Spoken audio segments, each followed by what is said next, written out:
Ladies and gentlemen, Thaddeus Tribbett. Y'all give it up.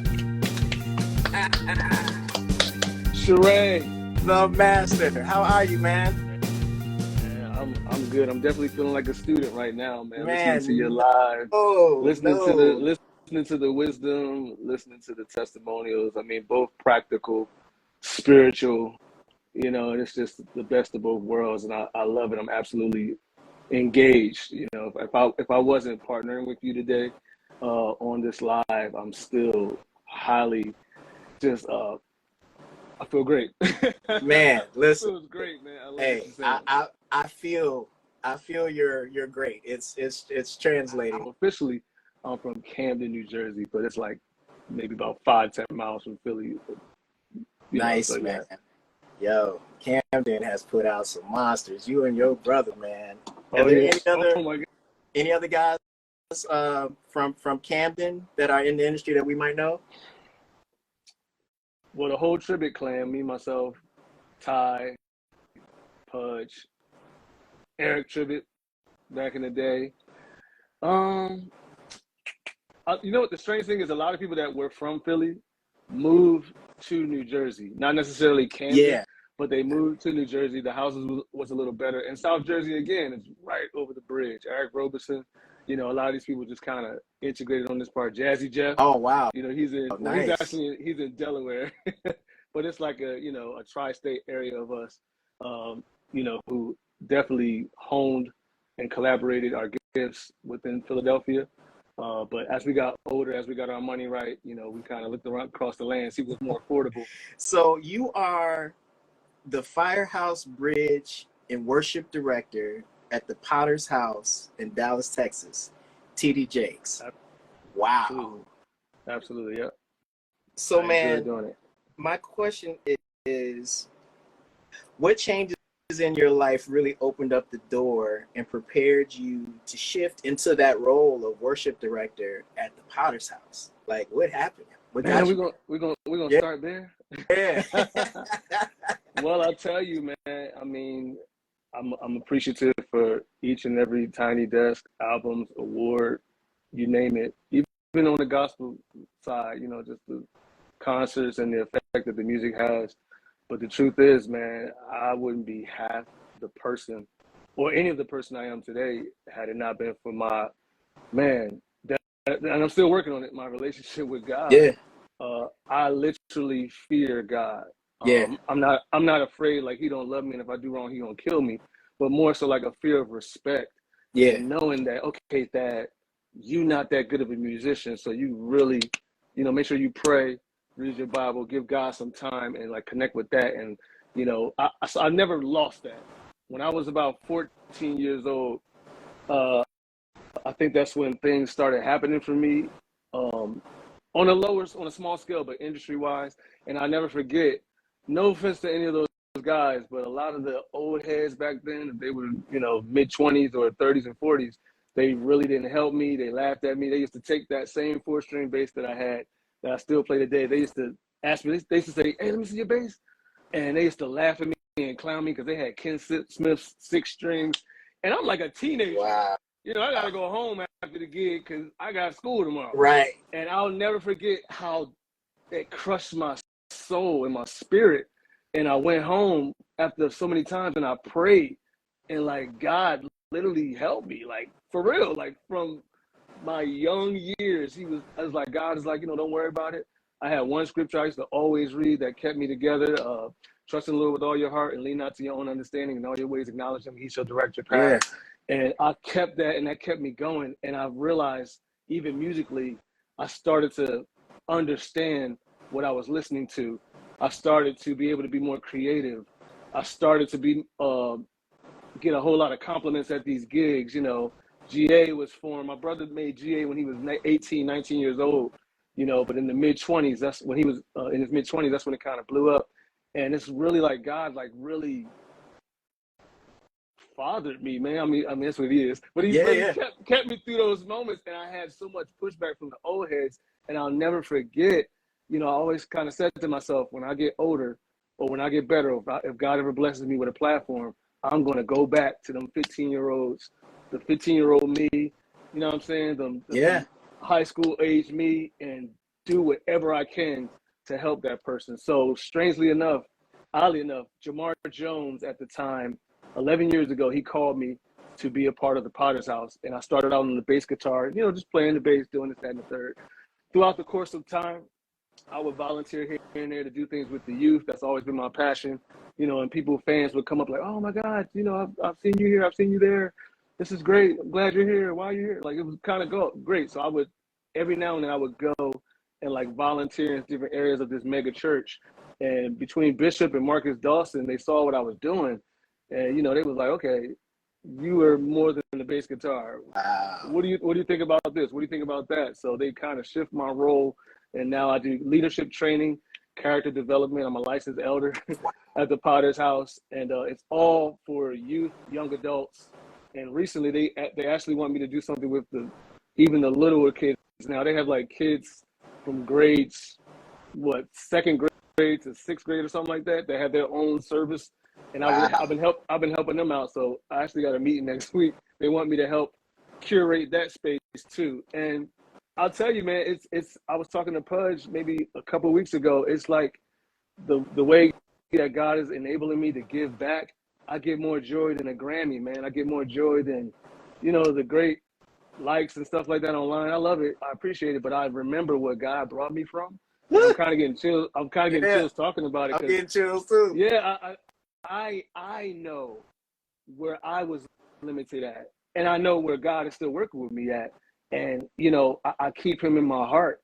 I don't care who I play for. I don't care where I travel. Even in church, a lot of people can do gospel but don't even know God. It has really nothing to do with the stage. It's everything, like you were saying, Sharay. It's all about behind the scenes. It's all about what you're doing that nobody else sees. I will fly myself home to church Sunday morning from anywhere in the world. And I don't even play bass all the time at the church. That's nuts. That's still nuts to me. Yeah, if I schedule myself, then I play the bass. But I'm really there to supervise. I'm there to facilitate. I'm there to be a big brother. I'm there to help, you know, because they did the next generation. That's what it's all about. And everything that you're talking about, you know, you were talking about investing in your gift, investing in your craft. And again, it's not the money. We don't need your money. That's true. But you value what you invest in. That's you know, whether That's it's jewelry, it's Yeezys, whatever it is, if you really value it, you're going to invest in it. Yes. So for me to bring it back full circle, no matter where I'm at in the world, I would definitely fly home to serve. And that's anywhere, because I don't forget where I came from. I love You know what I'm saying? I don't forget that 15-year-old, 14-year-old Thad, you know, who barely knew how to play bass or anything like that. My brother's always been just incredible, and just he came out the womb writing music and doing. So I was his first fan. And then wow. He was like, oh, Thad, you know, you got to give too. I didn't even realize it. I was a late bloomer, and I'm still coming into some stuff. But I have a fear of God, man. And you know, the day they say when you know, one day we all gonna drink our last cup of water. I want to hear him say, well done, like you did a good job. You know, you was humble. You know what I'm saying? You spoke up when you need to speak up. You was there for my people. You looked out for the ones that everybody else overlooked. You know, you did it well. So well done. So that's what I'm aiming for at the end of the day. I'm sorry. Man, no, thank you. Yo.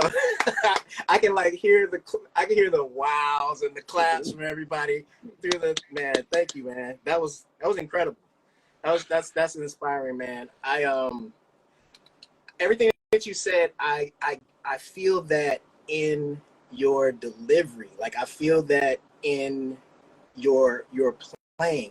Not even just your playing. Like I watch you. Like I watch how you are on stage, and just how loose and accommodating you are to everybody on stage and off stage, but yet still commanding the stage and still commanding the music. Like, nah. Now I want to tell you this. This is my introduction to you for real was I think in the beginning of the 2000s. Sort of like, I'm gonna play it. I'm just gonna play it. I'm not even gonna tell you what it is.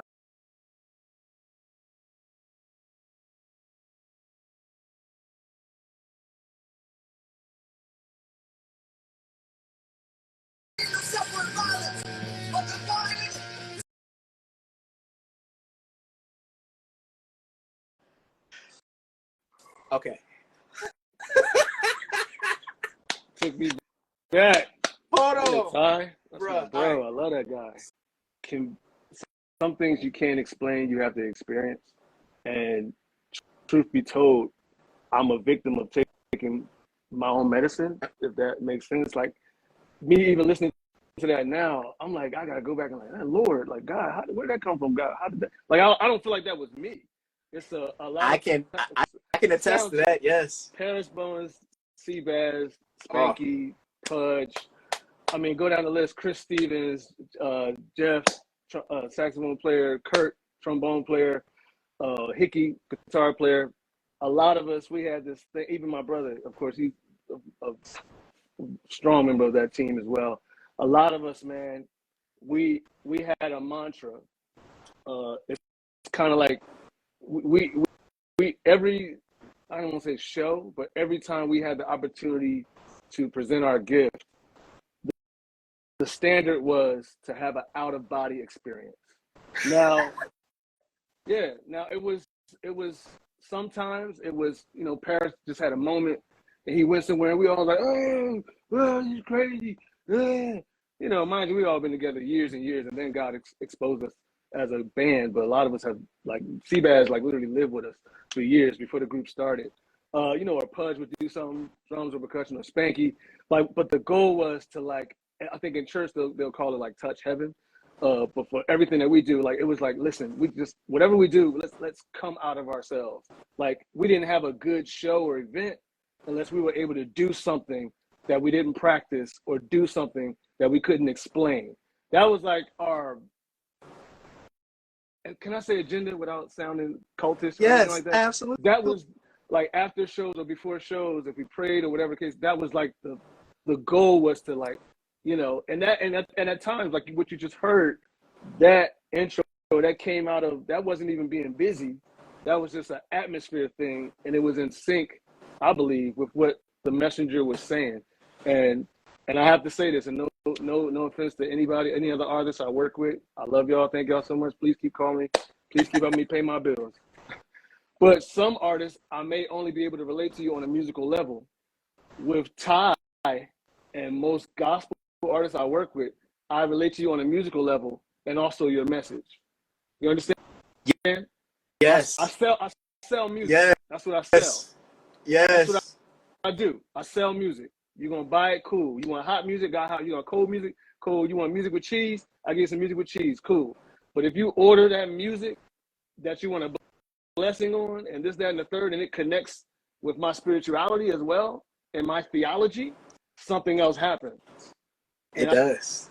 I believe with that moment, from Fender to DR Strings to TC Electronic, all these other companies that were connected to what I did, we were all in alignment with the music, but inversely the message as well.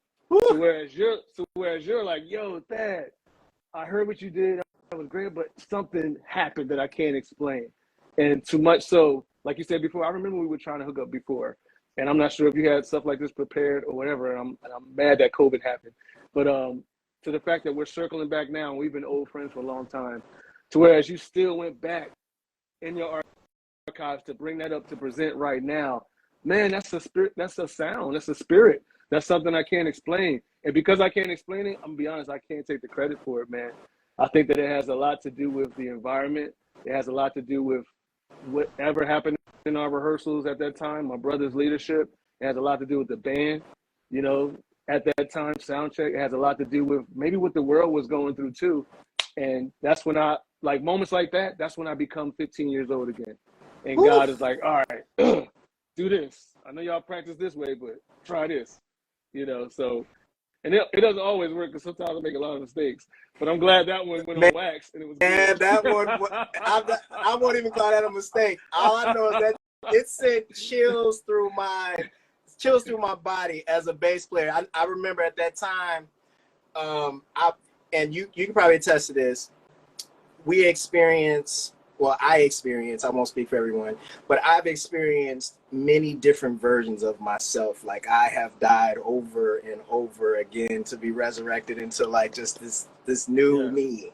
And that was one of, that was one of those periods, and I would say that that was either that killed the old me or that resurrected the new me. It might have done both, but it was one of those moments where I heard something and felt something that I've never felt before, where it was just inspiring, yet it was terrifying at the same time. So that's how I know I was either dying or being reborn.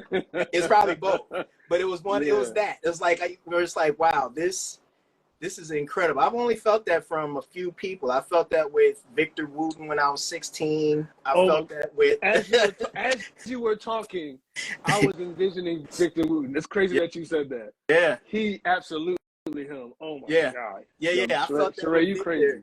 Yeah, when I was like 16, I heard Victor for the first time, and it was that same feeling, like I'm seeing and hearing something that is killing me but birthing me at the same time. Does that make sense? Absolutely. Great. Absolutely, man. I definitely want to give a shout out to Fender and the company. They've been good to me. They sent me a beautiful guitar that I love. I think the fans, I think the supporters, a lot of people that always talk about that black bass that I always use, they talk about it so much. Fender was like, hey. That's a Fender, right? That's a Fender. I should have grabbed it. Okay. Let me grab it real quick. Yeah. Hold on. Oh, wow, y'all. We get to see the bass. Anyway, so my parents said, what about bass? And my father, he said to me, we were in the car, and he said, if you can sing the bass notes, then I'll buy you a bass. Wow. So he would be in the car playing music. I would have to sing the Fred Hammond Commission, whatever he's playing. They didn't allow us to listen to nothing else when I was younger. So I would have to lean over and sing the bass notes to I had to do all that stuff. This is a long explanation. So anyway, they hooked up with my Uncle Don. Once my father realized I had an ear for music, he hooked up with my uncle. And my uncle, I think they went to Sam Ash or something like that, and picked up this guitar. It's it's lightweight. I was about 14 years old. Wow. This is a Fender Precision Light, Lyte. Is that how they spell it? Yeah. I call this bass Joe because the serial number is like J-O something. Oh, I call it Joe. I love it. But he got me this guitar, this bass, and I've had it ever since. This is the one that people laughed at. I'm still kind of scrawny, but I was a little 14-year-old scrawny kid playing at these gigs and doing this, that, and the third, and people used to talk about me so bad. So once I began to like really make some money and stuff like that, I said to myself, like, I'd rather buy some real estate. I'd rather buy some property. I'll get some investments, and I want to keep using this bass. Not that I didn't buy other basses, but I wanted to keep using this as a reminder for myself. So that's why I did it. So everybody asks, why you keep playing this bass? Why you keep playing it? It's a story behind it, man. Yes. It's a story behind it. Derek Hodge, my best friend. I remember we were younger. We went to high school together. You probably going. I don't want to. You went to high school with Derek. Oh, you didn't know that? They had cool. Two of y'all in the same space. Derek Hodge, Adam Blackstone, Dwayne Moore. We all went to the same high school at the same time. At the same time. I didn't know you didn't know. That's good. You just cleared up. My brain is putting the pieces, all of that together. Willingboro High School. We all went to the same high school. We didn't know each other. I met Derek first. That came together. And then we blossomed and connected with Adam and then Wayne. So, but yeah, that's just, anyway, Derek specifically, I'll never forget. I used to talk to him about my problems and my issues because we were about the same age. And, I never forget he prayed with me with this guitar. That's all we knew. When your family is like super religious, y'all don't know nothing else. I didn't know Bootsy Collins. I didn't know nothing. All we knew was church. So I never forget Derek. I was over his house, and we were shedding. And I guess we were just talking, and I guess I was just explaining to him how the older guys were just really treating me bad. And it made me feel bad. I mean, I'm a young guy. So I never forget he prayed with me, and he prayed with my guitar.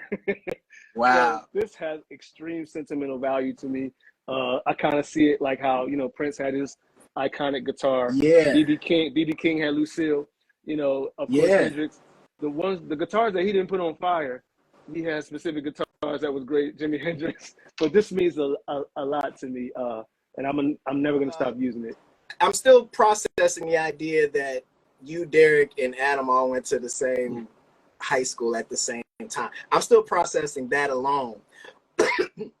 But I understand now why you guys are placed where you're placed and doing what you're doing. To have three of y'all in the same place at the same time, but doing three different works that are all impactful, that are all just changing the music scene. Like it's fantastic, man. Like as a bass player, I'm sitting here gushing inside. Like I'm sure many other people are too. Like this, I personally, I believe that the bass chair is a mantle, and it's a mantle. It's a chair that kind of encompasses everything else. We're the only ones that can go this low, but can also do the high stuff, can do the rhythm, can do the harmonies, can do the melodies. But also, that's so true. We encompass the feel of the music, like the subtones and the actual things that can get into places within the human body that other things can't. And having the right people, I think, in those chairs and in those with that mantle, man, is important, and it's encouraging to see who's there. Absolutely, man. And of course, I know you are interviewing me, but all the work that you've done and all that you're doing and the influence that you have, it goes beyond explanation. And as well, brother, I commend you. Well, really, like people talk about you everywhere. I appreciate you, brother. Everywhere. And you're that type of musician. Just Sharay, just sitting down playing. Yeah, he'll work with this person. Yeah, he'll do that, whatever. But if he just sit down and play, you're going to be mesmerized and captivated. And that speaks volumes. That speaks volumes. Man. But I can attest to what you talked about being, the small guy, the guy who, that generation that didn't want to share, didn't want to teach. That was, we grew up with that. So it's like, I get it. So I came up in a similar fashion where it was just like, oh, and let me talk about that for a second. So being a little guy, being a guy that had to always prove something, it can tend to build a sense of insecurity. Did you ever feel like you were insecure about things or that you were trying to prove something? And do you find how did you deal with that? How are you dealing with that? What's the story with that? We talking about last week or we talking about in my past? Like, where you at? Right. No, ongoing. No, you're right. Listen, dude, that's still an everyday thing that I'm trying to grow into, Like I haven't mastered the bass. I haven't mastered fully being a husband. I haven't mastered being a great dad. I haven't mastered being the perfect son of God or whatever, Christian. I'm still walking this thing, man. I'm still figuring out. I still got nights where I'm crying. I still got times where I'm frustrated. I need to call my dad and vent about something that he did or didn't do when I was younger. Yeah. I still have moments where I'm dealing with myself and at times, the Holy Spirit or God, he's like pushing me to deal with it. And at other times he wants me to just trust him with it. But at the same minute, I'm still learning what his voice sounds like. Yeah. I ain't perfect. I don't got it. Yeah. So in regards to, less spiritual, more practical, absolutely, man. And it's funny because before you paused, you were saying that I have an ability that you notice, that you feel that I can be entertaining on stage and also captivate the audience visually. Yes. And at the same end, sound professional. Yes. And it's funny because Sharay, truth be told, I feel like I'm giving all my secrets away. Though when I scream and I'm playing and I'm hyping, I'm whatever, a lot of these things keep me calm or help me not be nervous. Yeah. Helps me not think about, money that didn't come. Helps me not think about, I don't know, whatever things about myself that, we all got kind of like, I don't know, skeletons in the closet or things that we're dealing with and things we want to be better with. I'm never going to be 6 feet tall. All right? It's not going to happen. Okay? It ain't going to happen. I ain't never going to. I'm going to be 5'7" the rest of my life. If anything, why is that something that us short people are constantly thinking about? God not going to do that. He said he gonna get me in certain places. He ain't going to make me 5. I'm not going to be 5'10". You crazy, I got to get man. over that. No. But, I still deal with it, on every level, man. So I haven't mastered it. And a lot of things about myself, the visual things, those are things that I do to keep my mind off of anything negative, or to Yeah. keep, I mean, I enjoy the music, but at the same end, it helps keep me calm. It helps keep me balanced. It helps, help me get out my head. Like, you're a very intellectual person. I'm sure while you're playing something or in a moment, your mind could be on the music, but at the same end on something else that happened, and on this and that and the third, all at once, because we are intelligent beings. Yeah. The Bible says we're fearfully and wonderfully made. Yes, sir. You're not ignorant. You're very intelligent. So a lot of times the visual concept of what I'm doing is intentionally for me to sound good, to be calm, to relax, to tap into the spirit of the moment of who I'm playing with and what we're doing. And at the same end, I guess the caveat to that is that other people enjoy seeing it. They like, they're entertained by it. Somebody said on a post I did something, he was like, Thad, you sound good. And also with the iconic scream. I was like, okay, I didn't know I had a iconic scream or something like that. You absolutely do. I love it. I love it. So, yeah. Yeah, man. Well, first of all, man, this is so good, man. I mean, I've been looking at the comments, y'all. I haven't been able to say anything because I don't want to stop the flow, but man, this is so enriching. A lot of people are saying this, they needed this, this is encouraging, So again, man, thank you for coming into this space, of absolutely to share. I got a couple more questions. You had mentioned learning how to be a husband, man. Please tell me about this woman that God has placed in your life, man, to help you on this journey. Oh yes, my wife, Thaddeus Tribbett. We've been married. How long have we been married, Lord? About 17 years. Going on 17 years. I've been married. I love her with all my heart. I have two beautiful daughters, Logan and Corey. Yeah. They're both musically inclined. Wow. They might be listening in. I don't know. One of them, Corey's working with Rodney Jerkins. Nice. On some music. She's a ghostwriter, a writer, and I'm trying to push her into being an artist, but we're all taking our time with that. And my wife she's amazing. She's so creative, man. She has these products that she makes. Shameless plug, Body Soul Organics. She's into any and all things natural and holistic. And she makes like body butters. She has this beard butter stuff that I use. I know somebody was talking about our beards. Yeah. For the females, of course, just like scrubs, soaps, whatever. This, that, and the third. And she has her business that she's doing along with working a regular job. And my youngest daughter, Logan, we just celebrated her 16th birthday. And, she sees daddy traveling a lot. She sees me, everywhere I go, I always invite my family. And most of the time, my wife just comes. But, we asked her what she wanted to do for her 16th birthday, a while before. And we were planning this party, planning this, that, and the third. She said, I want to go overseas. Wow. Daddy, you always traveling. You were this, you were here, you were there. So we were blessed to be able to take her to Jamaica, all expenses paid, doing your thing. She enjoyed it. She loved it. And, so on that note, I love y'all. If y'all see this, please know I love you. And I talk about you. But yes, I love them. And I'll tell you what, man, it's definitely not easy trying to be a father that my father wasn't. Yeah. No offense to him. Yeah, At absolutely. all. I could call him right now and tell him that he know. Yeah. He know right. What it was and what it wasn't. Like we're older now. Right. It's not 40. Like, he cool. Like, we can talk about it. But and I'm it's interesting because that's a very sensitive subject. Trying to be the parent that I believe that my parents were and were not. Yeah. Now, granted, I think my parents did great. Yeah. I think they did amazing. I think my father, he was my hero when I was coming up. Definitely. He was always around. He was a great dude. We always had food on the table. Christmas, we had gifts. Yeah. We feel love. We watched TV. We laughed together. Awesome.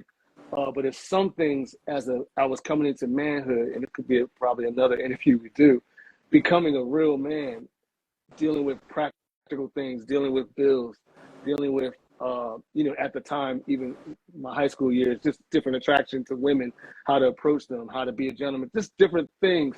And coming into manhood in America, I did not receive a lot of information on, and I learned the difficult way. Yeah, a lot trial of us and did. error. Yes, trial sir. and error. Even early on in my marriage, it's like I remember even calling him for advice, and I'm spilling all the tea, calling my father for advice. Like I was like, hey man, like she's driving me nuts. I don't know what to do. I know you and mom called it quits, but I'm not trying to do that. Like, what do I need to do to be better? I remember calling him and asking him, and he was just like, man, honestly, Dad, I don't Yeah. know. He's like, a lot of times, he actually said to me, some stuff I couldn't teach you or tell you because I didn't have it to give you.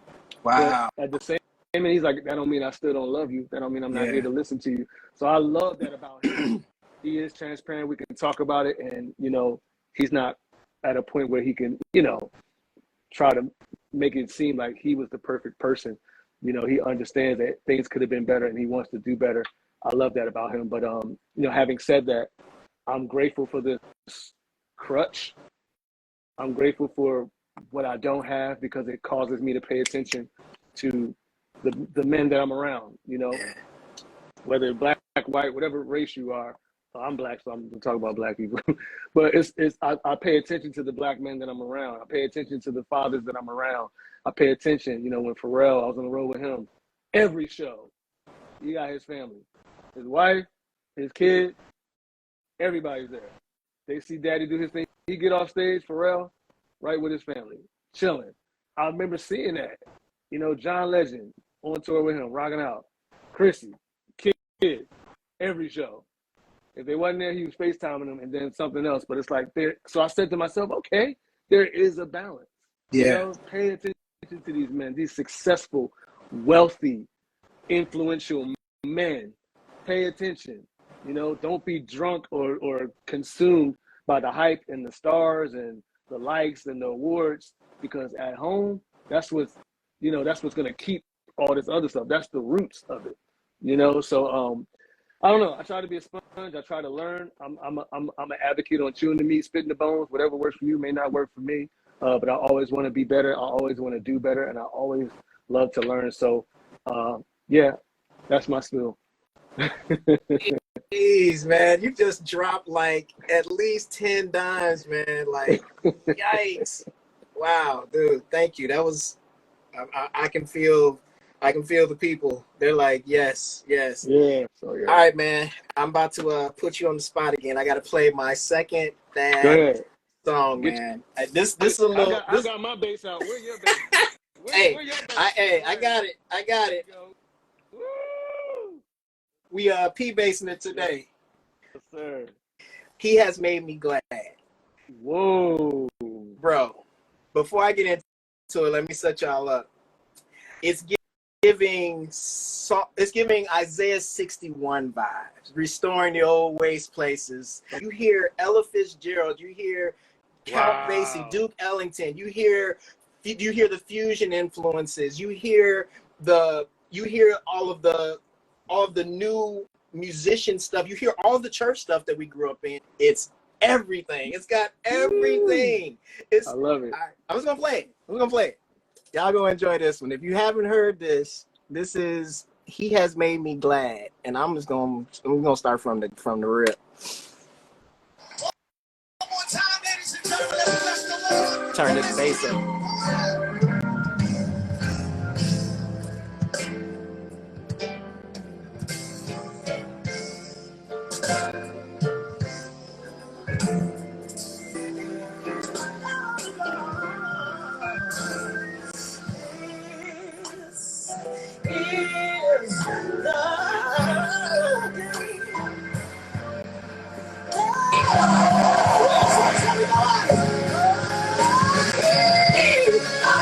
You in there?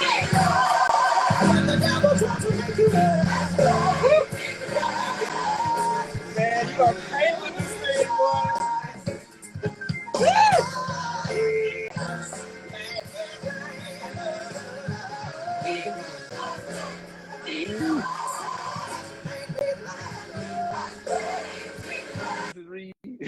Bruh. Woo. Listen. Yeah. My favorite part, I think, is the back end of it. Okay. Because the maturity that you had to just lay down the bass line, to let Kim and to let who's on drums? That's George Spank. McCurdy. Oh my God. Yeah. The maturity to just sit there and play the bass on for like the last last 2 to 3 minutes. And it was like the tone, the feel, the support. You had all the hits. You could feel the energy. It was like you were present. It wasn't like you were just a cog in the machine. Okay. You were a very active part of the finale, which I think was the most important part. It carried it on home to the end. Oh man, it's such great. I don't even want to limit to say bass playing. It's just such great. It's such great. Such great, man. Jesus. Wow. Man, I appreciate you. You took me back. I didn't know what you were going to play, and you started talking about it. And then just to hear it again, fun fact, I rarely go back and listen to anything I've done. Wow. If I'm not going to post it again, Thaddeus rarely goes back and listen to it. I am my worst critic. I am, very picky on myself. That particular song, that record, that album, that recording, I remember what everybody was going through. Really? The story behind the stories. Oh yeah, just the time my uncle passed around that time, and there was so much happening. That song. I mean, everything that you're saying makes sense. And if I could be a fan too, if I could pick it apart, I never really thought about it like this, but it's funny because that song, Ty wrote it, yes, but it is a scripture. This is the day the Lord has made. Yeah. We rejoice and be glad. That's David, if I'm not mistaken. It's a song. Yeah. And the trick behind it is, for any songwriter producer, is that it's so lyrically simplistic. It's so lyrically simplistic. You can add a hybrid singer, such as a Kim Burrell, to sing something that's already simple and make it Ella. Yes. Make it something that's like, Kim, I'm gonna give you these 10 words or whatever, 20 words, 10 words, and just keep flipping it. And she does it in a way it just makes everything so easy. It's like an ocean. It's like a flow. And I love how you brought up the greats in our jazz culture, because a lot of gospel music stemmed from jazz. Yeah. Even early on, this is not a theological lesson on gospel music and the history of that, but even early on, from the earlier hymns that we have, a lot of that came from classical, and a lot of classical was written to God. Yeah. In the cathedral, they actually went to cathedrals to hear Beethoven symphony. So it was all honored God back then, period. So it's crazy that you brought up, but we're not going to talk about that right now. This is not class. You just talked about it, brother. Yeah. So to have that jazz moment, to have that feel to it, and it be somewhat relative to, just back in the day. And I love it because it goes back to scriptures. That song is a scripture. It's touching heaven, it's touching on hymns. And Kim is doing her thing. And I'm telling you, especially around that time, I know this for a fact. We were, and I still am, I was highly, highly impressioned upon from James Hall, Worship and Praise. Yeah. Back then, specifically. He was very, very just. Yeah. I want to say musically arrogant. They didn't care. Yeah. And we used to do all these midnight musicals and stuff there with Kevin Bond. He never remembered Ty's name. It's funny. We would go there for years, and he would always mispronounce Ty's name, no matter how many times we went to the midnight musicals. But I believe that my brother was inspired to write this type of style song based off of the influence of James Hall, Worship and Praise. Yes. And at that time, I was studying Reggie Parker. No, we all were. We all were. I think Reggie played on a lot of those albums. Reggie Parker and Reggie Young were playing on that, and even Kevin Stansel. But early before him, Reggie Parker. Stansel, he's a monster, my God. Reggie Parker, man, I remember going and seeing him on that 4-string and doing his thing, and the tones and sounds that he had from those musicals to the albums that they did. And even around that time, that's early 2000s, I started to really dive more into, shameless plug, the Roots and the whole Soulquarian. And they had the Pino, that whole world. everything that he was doing, Jay Dilla. So a lot of some of my drops and stuff earlier on were just influences of Reggie and Dilla. I mean, Reggie and Pino, excuse me. So, the jazz portion, definitely Reggie, but those other field parts, it was a lot of that was influences of Pino and trying to pay homage. That song was a homage song. Rest in peace, Melvin Crispell, Yeah. the second. Everybody knows his son, but his father was an amazing musician, Yes, composer. He was. He worked with us on a Standout album as Wow. well, and he just really, man, his musical approach had a lot to do with the mindset that we had going in from Seabass. Parrish played on that too, and Ty, of course, composing a lot of that. Melvin's inspiration had a lot to do with that, and just paying. Honestly, Ty is that kind of guy. Like what you said, it intentionally went back to touch on a certain type of style of gospel. And to do that, he intentionally went back to one of the pioneers of a new sounding gospel, which is Kim Burrell. Yes. I mean, it just is what it is. That woman has just really, whatever Victor Wooten did on bass, she did that with singing. I agree. I agree.